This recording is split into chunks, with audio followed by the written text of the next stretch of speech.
क्योंकि अब उन्हें एहसास हो गया कि खान वो चीज़ नहीं है जो उनका ख्याल था होगी। उनका ख्याल था ये भी हमारा एक पपेट होगा जिसको हम चलाएंगे और अल्लाह खैर सल्ला। और खान कुछ हद तक तो चला, मगर उसके बाद खान है तो उसने भी फिर गड़बड़ करनी शुरू कर दी।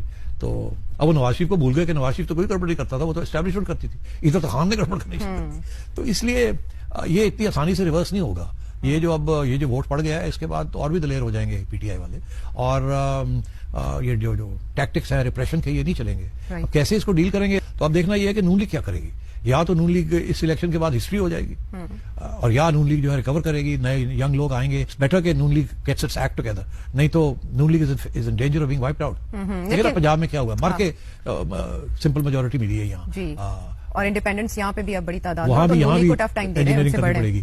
तो ये उनके गढ़ थी, यहाँ भी पीटीआई ने आके उड़ा दिया, दरार डाल दिया। और ऐसे ऐसे शहरों के अंदर और एरियाज के अंदर जहाँ कभी सोच भी नहीं सकते थे कि नून लीग इतनी स्ट्रांग थी वहाँ। अच्छा, वैसे ये तो सब तब इतनी ये जो मेजोरिटी जिसकी आप बात कर रहे हैं कि एक हवा उनके हक में चली, लेकिन पीटीआई ने उड़ा के रख दिया सबको और लीड ली बहुत सी जगहों पे। बाद में बेशक रिजल्ट्स चेंज हुए सिट सब, ये तो रुकावटों के बाद ये हाल है पीटीआई के लिए। अगर ये सब रस्ते में हर्डल्स ना होती तो क्या 2/3 मेजोरिटी पीटीआई ले सकती थी?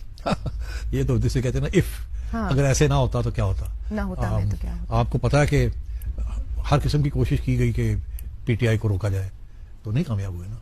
मगर मैं समझता हूँ पीटीआई मजबूत तरीके से बाहर निकली है और अब वो मजबूती का इजहार करना पड़ेगा। और अभी अदालतों का क्या रवैया है वो भी हमने देखना है आगे क्या होना है, क्योंकि अभी तो बहुत सी चीजें अदालतों में फिर जाएंगी।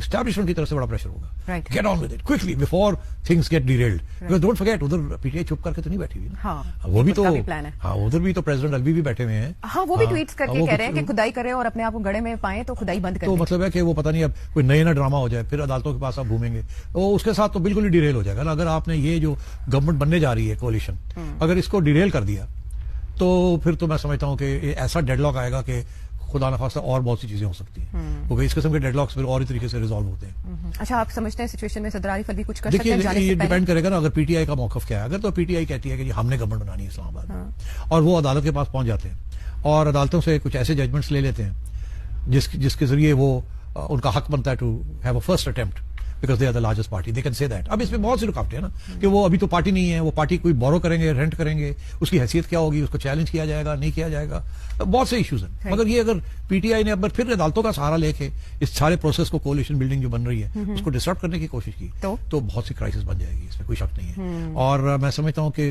फिर सारा का सारा फोकस जो है वो इधर से हटके और अदालतों की तरफ चला जाएगा। अदालतों की तरफ गया तो फिर मैं समझता हूँ बड़े प्रॉब्लम शुरू हो जाएंगे और फिर ये क्राइसिस गहरी हो जाएगी, ये रिजॉल्व नहीं होगी, गहरी हो जाएगी।